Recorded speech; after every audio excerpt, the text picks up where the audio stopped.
오늘은 가시를 주신 이유는 축복이다. 가시를 주신 이유는 축복이다 라는 제목으로 하나님 말씀 증거하도록 하겠습니다.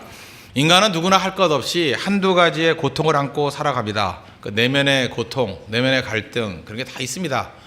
오늘도 이렇게 저녁예배 나오신 성도님 가운데도 분명히 그런 내면의 갈등, 내면의 고통 이런 게 한두 가지씩은 다 있을 것입니다. 어떤 사람은 가정의 문제가 심각할 수 있을 것이고, 어떤 사람은 남들 다 있는 건강의 문제, 자기에게 심각한 문제가 될 수 있습니다. 또 경제의 문제가 어려울 수 있고요. 또 남편의 문제, 아내의 문제, 자녀의 문제, 굉장히 많은 문제와 갈등이 있을 수 있다는 것입니다. 사도 바울은 굉장히 많은 은혜를 받은 사람이었습니다. 아마 하나님께서 이렇게 은혜를 부으셔도 이렇게 많이 부어질 수 있을까 할 정도로 수없이 많은 은혜를 받은 사람이었습니다. 그런데 남모르는 고통이 있더라는 것입니다. 자기만의 숨은 고통이 있더라는 거예요. 그걸 뭐라고 표현합니까? 가시다, 육체의 가시다, 이렇게 설명하고 있습니다. 도대체 사도 바울에게 임한 육체의 가시가 뭘까? 사실은 모릅니다. 추측할 뿐인데, 장기간의 고질병으로 인해서 고통당한 것만은 사실인 것 같은데 그게 뭔지 잘 모릅니다.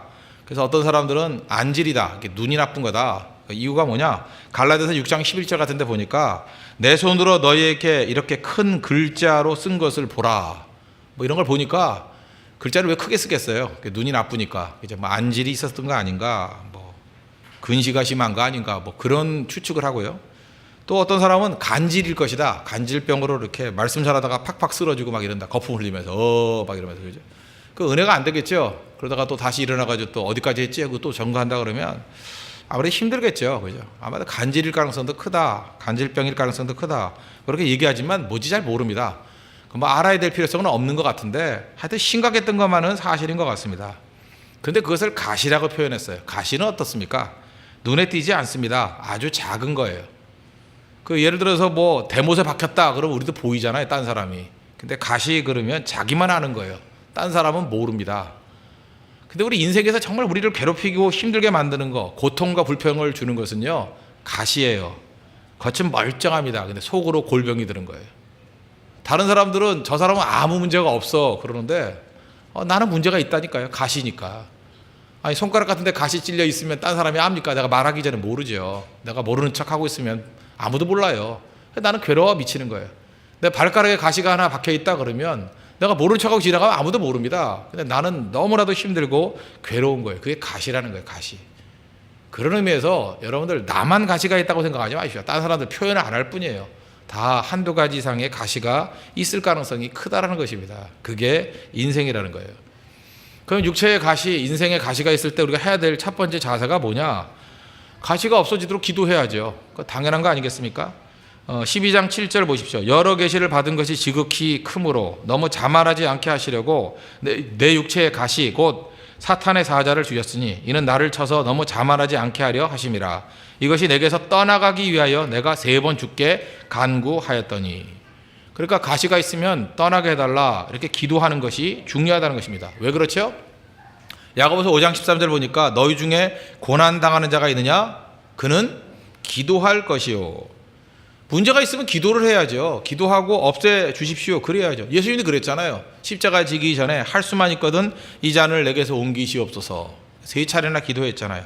아마 이것 때문에 사도 바울도 3번 기도했는지 모르지만 하여튼 큰 의미로 3차례 기도했던 것 같습니다.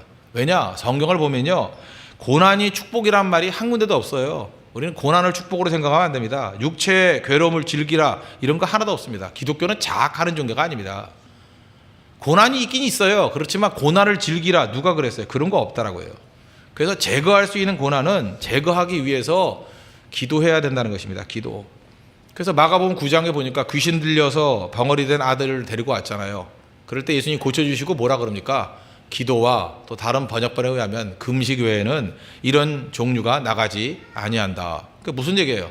질병이 있고 귀신 들림이 있고 어려운 문제가 있을 때는 기도와 금식을 통해서 회복되고 건강하게 되는 게 하나님의 뜻이지 그 상태에 머무르는 것이 하나님의 뜻은 아니다. 그 얘기 아닙니까? 그래서 우리 가시의 문제를 놓고 하나님 앞에 간절히 간구해야 된다는 것입니다. 우리 인생 가운데 허용되는 고난이 있습니다. 그건 어떤 일시적인 목적을 위해서 하나님이 주시는 건지도 모르겠어요. 간절히 기도하면 사라집니다. 그러니까 기도를 통해서 고난을 이길 수 있는 우리 믿음의 종이 돼야 될 것입니다. 그런데 이런 건 일반적인 얘기고 그거 말고 더 깊은 게 있다라는 거예요. 기도는 인격적인 교류입니다. 그래서 기도는 먼저 인간은 하나님께 구할 자유가 있고 하나님은 인격적인 자유가 있기 때문에 들어줄 자유와 거절할 자유가 있습니다.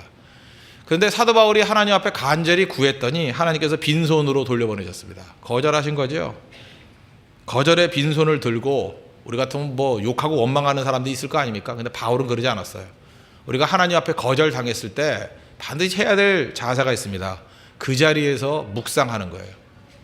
하나님께서 나를 사랑하시고 합력하여 선을 이루시는 분인데 왜 내 이 간절한 기도, 이거 대충 하는 기도가 아니잖아요. 3번 기도했다는 게 1번, 2번, 3번이 아니라 큰맘 먹고 3차례 했다. 그게 더 정확한 표현일 거예요.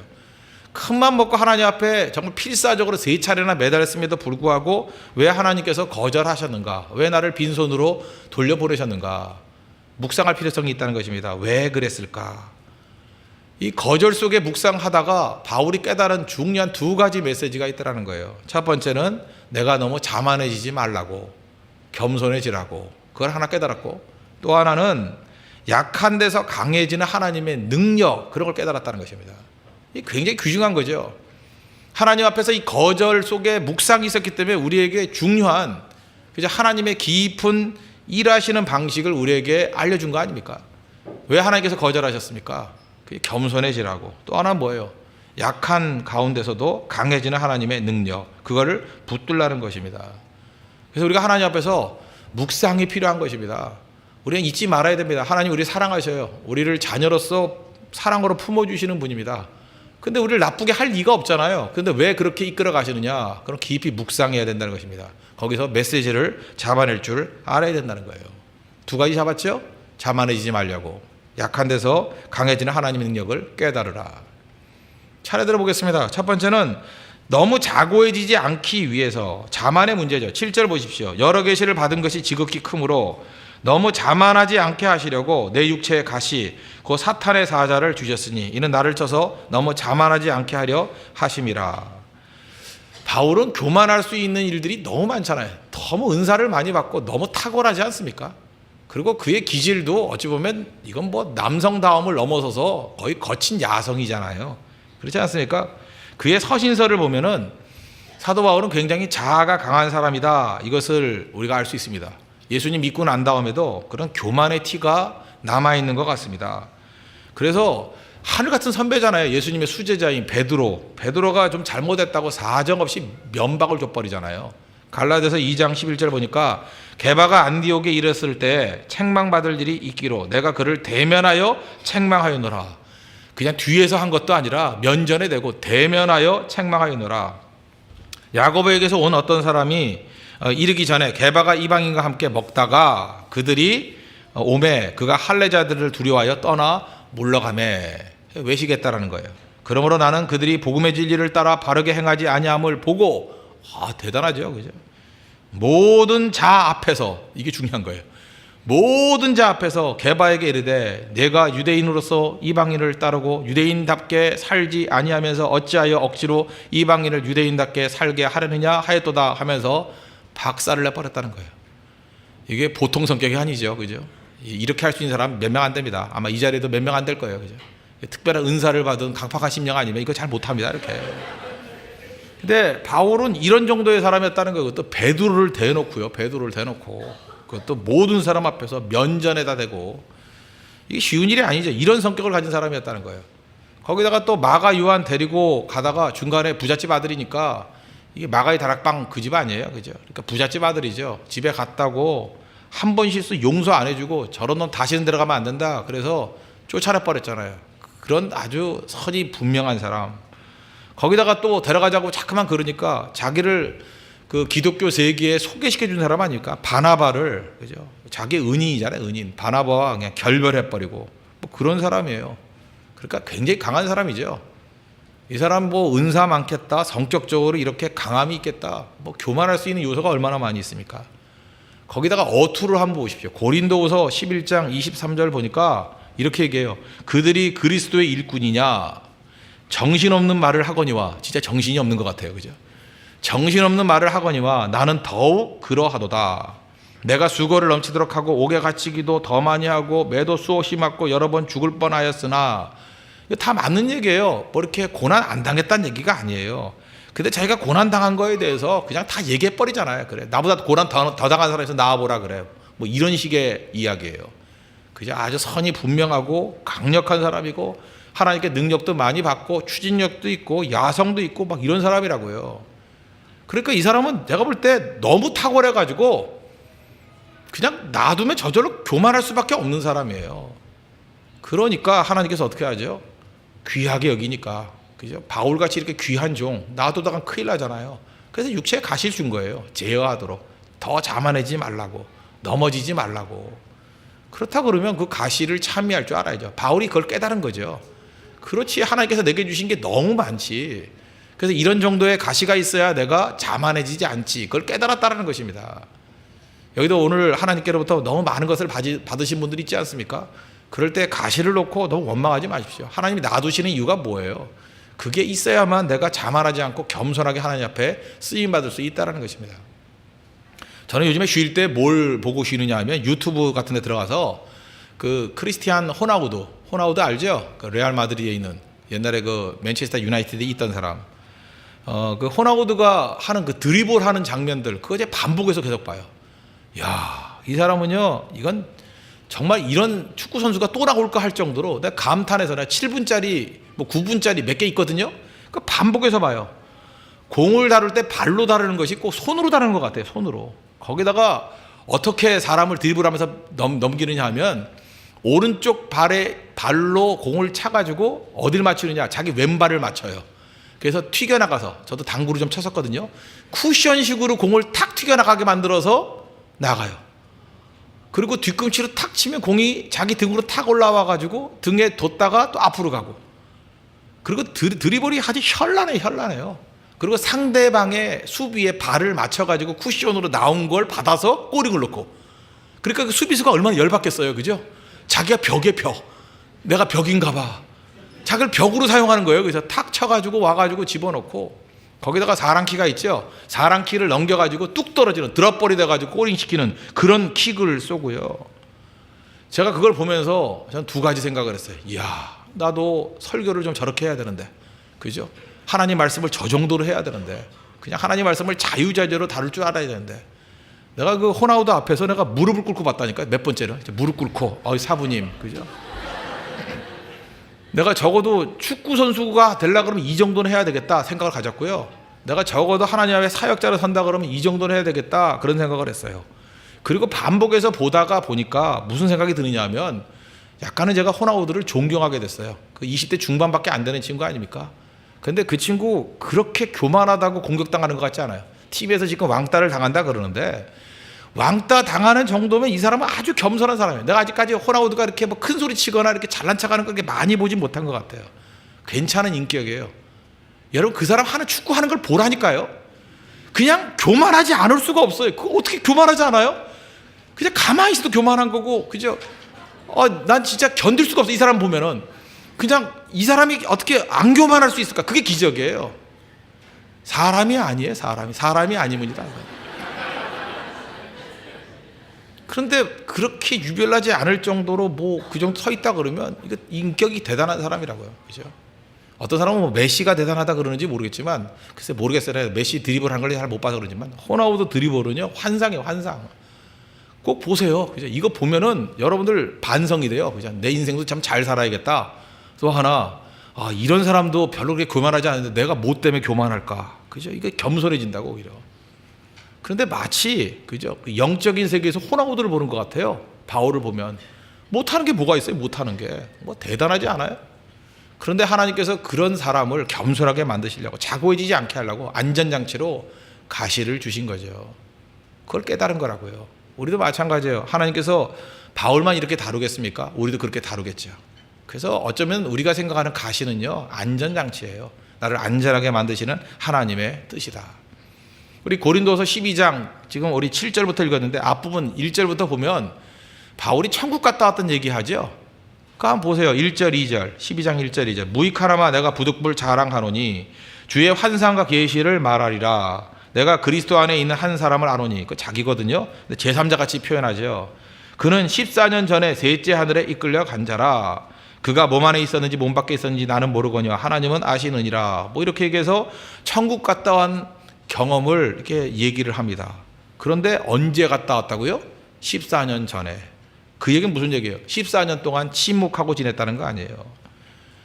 14년 동안 천국 갔다 온 얘기를 입 다물게 하는 능력, 그리고 또 그 3인칭을 써서 자기 자신은 그늘 속에 감추는 능력, 이게 어떻게 생긴 거예요?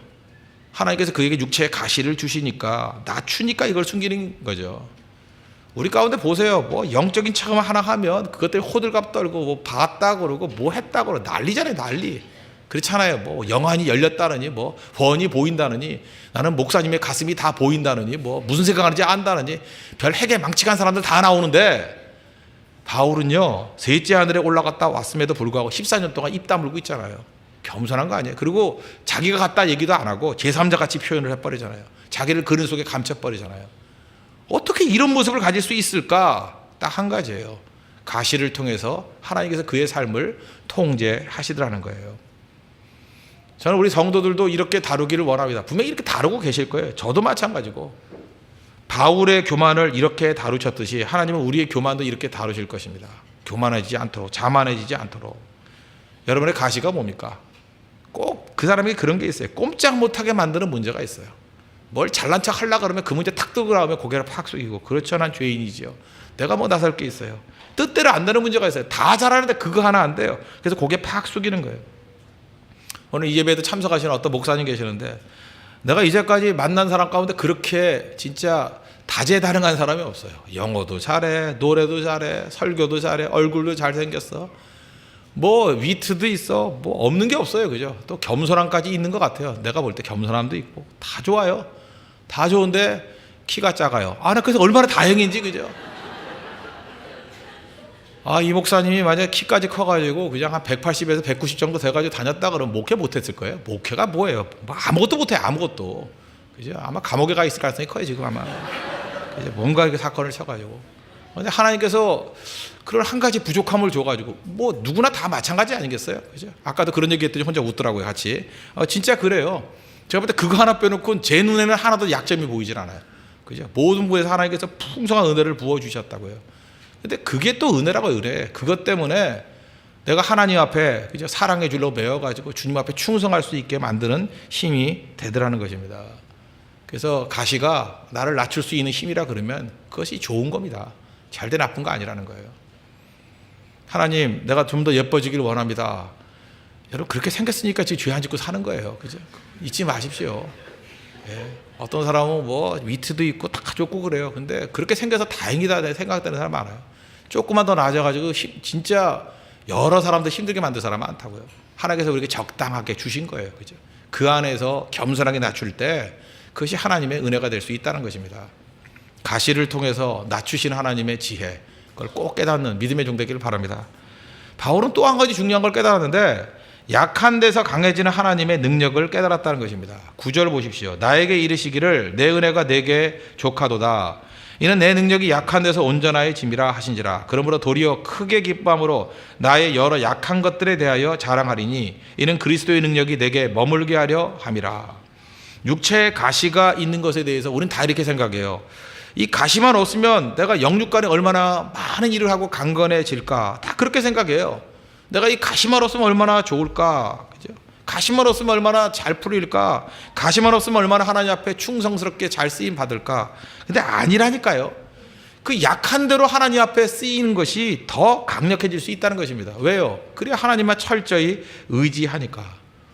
능력이 우리 안에서 나오는 게 아니잖아요. 우리는 종속적인 존재 아닙니까? 능력의 힘이 큰 것이 하나님께 있잖아요. 그러니까 하나님 많이 의존하는 백성이 제일 강한 것입니다. 그래서 제발 여러분 그렇게 말하지 마십시오. 나는 가시 때문에 약해졌다. 아니에요. 가시 때문에 강해지면 강해졌지 절대로 약해지지 않는다는 것입니다. 그래서 세상에서는요, 가시니까 뺄셈으로 생각해요. 저 사람은 저게 마이너스 요소야. 근데 하나님 나라는 그게 덧셈이에요. 심지어 그것이 곱셈이라고. 약함 때문에 덧셈이 돼버리고요, 약함 때문에 곱셈이 돼버려요. 더 강력하게 하나님 앞에 쓰임받는 모습이 될 수 있다는 것입니다. 세상 사람들도 그런 거 느끼잖아요. 어떤 그 성도가 뭐 하나 보내왔던 거 보니까 그 famous failures로 뭐 그런 그 파일 하나를 보냈다. 사진 같은 거. 유명한 실패들. 그거 재밌더라고요. 보니까 마이클 조던이 고등학교 농구팀에서 잘렸다면서요. 그래서 집에 와서 통곡을 했대. 이런 바보 같은 고등학교가 다 있나. 마이클 조던을 잘랐대요. 글쎄. 집에서 울었기 때문에 통곡하니까 하나님이 위로해 주시고 위로해 주시니까 위대해졌는가 보죠. 마이클 조던도 학교에서 잘렸던 사람이에요. 그런데 크게 쓰임 받잖아요. 그러니까 그런 넘어졌던 경험들이 오히려 그러하여금 더 세워지게 만들 게 아닐까, 그런 생각이 들고요. 스티브 잡스 우리 유명하지 않습니까? 30살에 자기가 만든 애플에서 쫓겨났죠. 어떻게 이럴 수가 있어요? 자기가 만든 회사에서 해고가 돼버렸어요. 만약 그때 쫓겨나지 않았다 그러면 그 스티브 잡스가 그렇게 크게 쓰임 받았을까요? 나가가지고 그냥 넥스트라는 회사 창립해가지고 그때부터 뭐 실력을 기르고, 픽사라는 것도 인수해가지고 얼마나 또 뭐 토이스토리인가 재밌었죠, 그죠? 그런 걸로 무장하고 난 다음에 애플로 복귀해가지고 애플이 지금 화려하게 부활되지 않았습니까? 그런 의미에서 그 과정 속의 어려움들, 약했던 것들이 약한 게 아니었죠. 오히려 더 강하게 만든 거였죠. 우리 주변에 이런 것들이 얼마나 많이 있겠습니까? 그런 의미에서 하나님께서 이렇게 믿지 않는 세계 속에서도 이런 걸 보여주잖아요. 약하고 넘어지는 게 결코 약하고 넘어지는 것이 아니라 더 강하게 만드는 힘이 있다. 그래서 우리가 약했던 많은 것들, 그걸 가지고 하나님 앞에 쓰임 받아야 됩니다. 저는 개인적으로 그렇게 생각해요. 제가 제일 못했던 과목이 국어하고 영어인데, 정말입니다. 저 국어하고 영어를 제일 못했어요. 제일 잘했던 게 수학과 과학 이런 거 잘했는데, 하나님께서 제가 잘하는 것으로는 아무것도 쓸모없게 만드시고, 제가 제일 못했던 걸 가지고 제가 평생 그저 사역하게 만드시잖아요. 약한 거 갖고 쓰이시죠? 항상 그래요. 강한 거 갖고 쓰는 게 아니라고요. 제일 약한 거 갖고. 여러분도 강한 거 갖고 쓰임 받을 것 같죠? 그렇지 않습니다. 약한 것, 하나님 의지하면 그게 오히려 더 강해질 수도 있다는 것입니다. 그리고 약한 사람에게 주는 능력이 뭔지 아십니까? 힘이 없으면요, 안타까움이 생겨요. 안타까움이 생기니까 저는 이렇게 표현하고 싶어요. 울컥하면서 뜨겁게 치밀어 오르는 게 생겨요. 이게 누구만 있냐? 약한 사람만 있는 거예요. 강한 사람은 울컥하는 게 없어요. 강한 사람은요, 이게 너무 넉넉한 사람은 이 삶에 긴장이 없다고. 그래서 울컥 이런 게 없어요. 뭐 뜨거움 이런 게 없어요. 뭐 이미 뭐 충분히 갖고 있는데. 근데 쥐뿔도 없는 사람은요, 울컥이 나와요. 울컥, 뜨거움 이런 게 나온다고요. 느헤미야가 그랬다고요. 느헤미야가 예루살렘 성이 무너지고 성벽이 불탔다 하는 소식을 들었어요. 느헤미야 1장 2절 보니까 내 형제들 가운데 하나인 하나니가 두어 사람과 함께 유다에서 내게 이르렀기로 내가 그 사로잡힘을 면하고 남아있는 유다와 예루살렘 사람들의 형편을 물은즉. 뭐라 그래요? 사로잡힘을 면하고 남아있는 자들이 그 지방 거기에서 환난을 당하고 능력을 받으며 예루살렘 성은 허물어지고 성문들은 불탔다 하는지라. 이 얘기를 듣고 내가 이 말을 듣고 앉아서 울고 수일 동안 슬퍼하며 하늘의 하나님께 금식하고 아랬다, 그런 얘기가 나와요. 무슨 얘기예요? 울컥했다는 거죠. 뜨거움이 있었다는 거죠. 견딜 수가 없으니까 그게 뭐로 변했어요? 기도로 변화가 된 거죠. 그래서 그를 통해서 하나님의 놀라운 일들이 이루어지게 되더라는 것입니다. 저는 지금도 우리 성도들 가운데 좀 약한 성도가 좋아요. 약한 성도들에게 하나님 말씀이 증거가 되면요, 속에서 울컥하는 게 나와요. 그죠? 뜨거움이 올라온다고. 배부른 사람들에게 이게 없어요. 그죠? 이건 헝그리 정신이 나오는 거예요.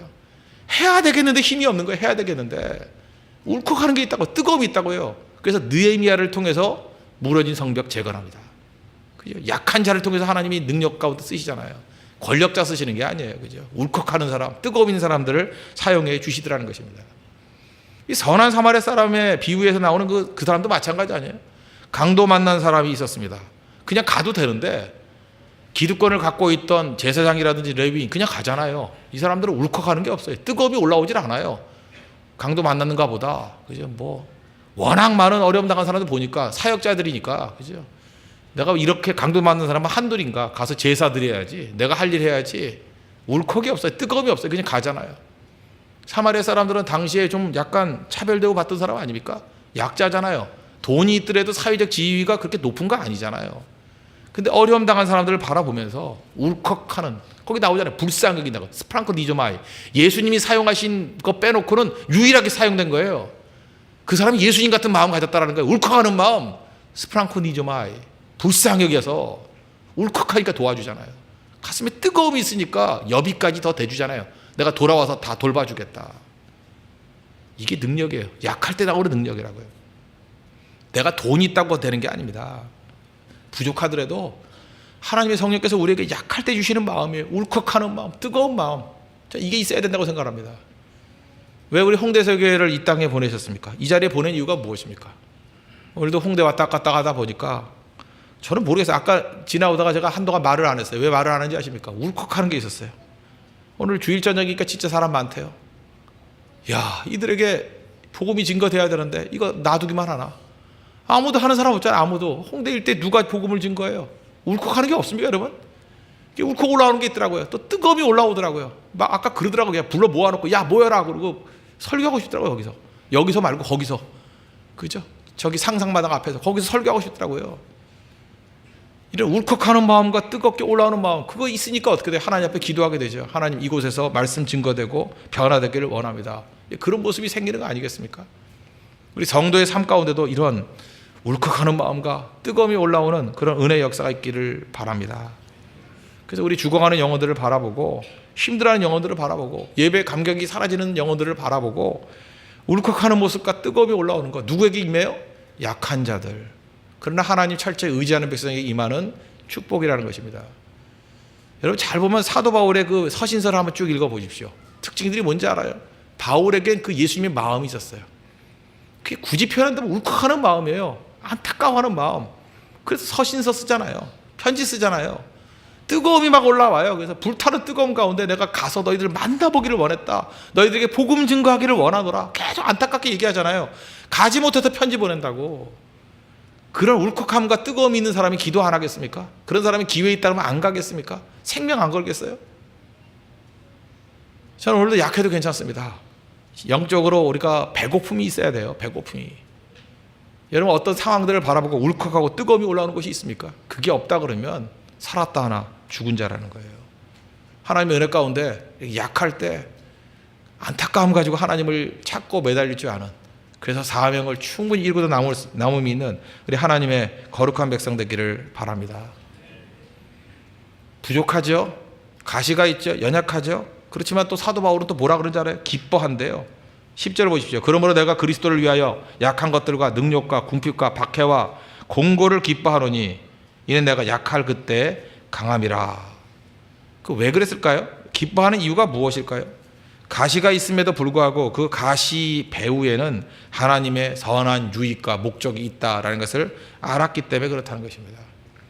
그래서 우리가 보통 전화위복 그러죠. 합력하여 선을 이룬다 다 그러는데, 저는 지금도 기억나는 게 그거예요. 제가 시력이 나쁘잖아요. 여러분 보다시피 저는 초등학교 4학년 때부터 안경을 꼈습니다. 잘 칠판 글씨도 안 보이고 그랬어요. 키는 큰데, 키는 발에서 제일 컸어요. 181cm. 중학교 1학년 때 키예요. 181cm. 지금도 181cm예요. 하나도 안 자랐어요. 하나도. 그때 그 우리 어머니도 걱정을 했던 것 같아요. 여기 계시는데 어머니도 걱정을 해가지고 저렇게 크다가 2m까지 크겠다. 정말이에요. 저희 콩나물이었어요. 이게 아침마다 계속 크는 거예요.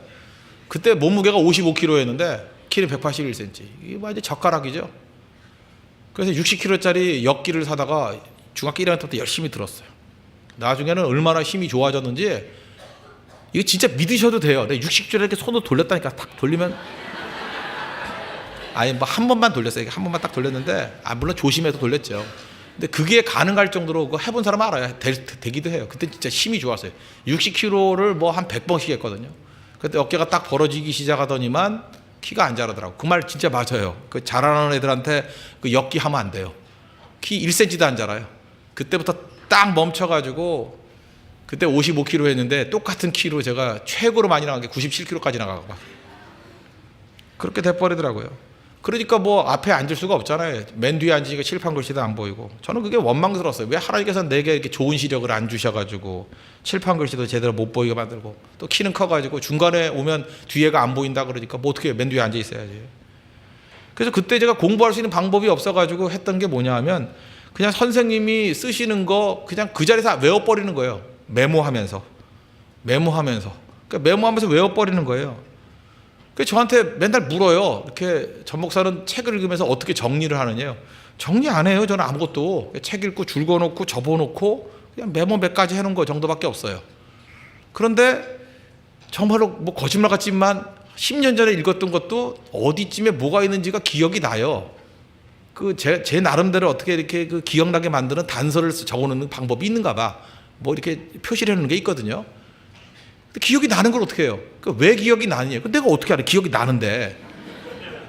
그래서 제가 굉장히 책에서 자주 잘 찾아내는 이유가 그거예요. 기억이 나거든요.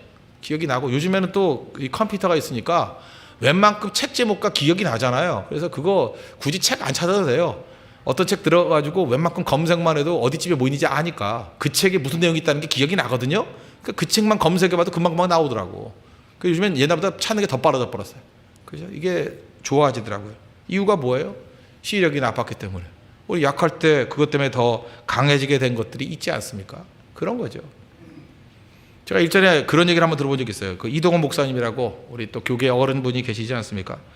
이분이 그 몇 년 전인가 한번 뵀더니만 이렇게 기부수를 하고 오셨어요. 기부수를 하고. 그래서 왜 기부수를 했냐 했더니 제주도에 세미나를 가셨다가 화장실에서 넘어져가지고 팔이 부러졌답니다. 그래서 이렇게 기부수를 했대요. 그러면 우리 보통 그렇게 생각하잖아요. 아, 저렇게 하나님 앞에 충성하는 분들이 왜 저렇게 어려움을 당하나. 근데 이동호 목사님이 평생 못 배운 게 하나 있는데 컴퓨터예요. 컴퓨터하고는 담을 쌓으신 분이에요. 그래서 설교를 할 때도 원고를 손으로 다 쓰셨는가 보죠. 그런데 설교는 해야 되는데 팔은 기부수를 하고 있으니까 한 손으로, 그것도 오른손이 할 수가 없잖아요. 그래서 그때 처음으로 컴퓨터를 켜놓고 자판을 독수리 타법으로 이렇게 하나씩 누르는 거. 그래서 그때 처음으로 컴퓨터를 배웠대요. 컴퓨터로 글 쓰는 거를 했대요. 지금 아마 잘 쓰시는 것 같아요. 하나님께서 그러신 것 같죠. 훌륭한 어른이시니까 많은 글을 써야 되는데 맨날 이렇게 손으로만 쓰는 게 안타까우시니까 해라 해도 말을 안 들으니까 화장실에 넘어지게 만들어서 팔이 부러지게 만들어. 기부수 하니까 그걸 못 쓰잖아요. 오른손이니까. 그죠? 그것 때문에 이렇게 왼손으로 자판 누르다가 컴퓨터를 배워서 그 이후에 제가 얘기 듣기로는 컴퓨터를 아주 잘 다루시는 분이 돼버렸다. 그렇게 설명하는 걸 제가 들어본 적이 있습니다. 그 의미가 있죠. 하나님께서는 이렇게 이제 합력하게 선을 이루시게 된다는 것입니다. 그래서 우리가 뭐 넘어졌다, 쓰러졌다 이게 중요한 게 아니라 하나님 우리 사랑하시는 거 믿죠? 그럼 우리가 해야 될 일은 뭐예요? 첫째, 겸손하고 둘째, 하나님을 경외하는 거. 두 가지만 잘하면 모든 것이 합력하여 선을 이루게 된다는 것입니다. 오늘 여러분들에게 이 모든 말씀을 요약할 수 있는 한 구절, 암송 구절 하나 주겠습니다. 잠언 22장 4절입니다. 이 말씀 우리 성도들이 다 외웠으면 좋겠어요. 잠언 22장 4절. 겸손과 여호와를 경외함의 보상은 재물과 영광과 생명이니라. 두 가지예요. 겸손과 여호와를 경외함의 보상. 따라합시다. 겸손과 여호와를 경외함의 보상은. 다시 합시다. 겸손과 여호와를 경외함의 보상은. 겸손과 여호와를 경외함의 보상은. 세 가지가 나오는데 재물과 영광과 생명이니라. 재물과 영광과 생명이니라. 그 영어 성경 보니까 더 재미있는 것 같아요. Humility and the fear of the Lord bring wealth. 두 번째가 honor. 세 번째가 life. 영어가 더 와닿는 것 같죠? 그죠? wealth, 부요함, 재물을 주고요. 겸손함과 여호와를 경외함이 있으면 그것이 우리에게 가져주는 게 뭐라고요? wealth, 재물과 그 다음에 honor, 존경심, 영광과 그 다음에 life, 생명 준대요. 자, 우리 홍대세교의 모든 성도들이 그죠? wealth, 재물과 honor, 많은 사람에게 존경받고 인정받고 life, 생명이 넘쳐나길 원합니다. 그럼 어떻게 하면 돼요? 겸손과 humility and the fear of the Lord. 그죠? 하나님에 대한 경외함, 두려워하는 마음. 이것이 bring wealth and honor and life. 세 가지 가져다 준다는 거예요. 외울만 하죠? 꼭 여러분들 한글로도 외우고 영어로도 외우고 가슴에 품고 다니는. 그래서 humility and the fear of the Lord bring wealth and honor and life. 그죠? 이거 가슴에 품고 혹시 가운이 없는 집이라 그러면 이거 가운으로 삼으세요. Humility and the fear of the Lord bring wealth and honor and life. 우리 삶의 지표가 되는 축복이 임하길 바랍니다. 그럴 때 강력하게 쓰임받는 우리 믿음의 종이 될 것입니다. 우리 다 같이 하나님 앞에 간구하겠습니다. 하나님, 가시의 의미를 깊이 깨닫고 겸손과 여호와를 경외함의 보상이 재물과 영광과 생명이라는 것을 깨닫고 주님만 의지하고 나아가는 인생이 되게 해달라고 다 같이 하나님 앞에 간구하겠습니다.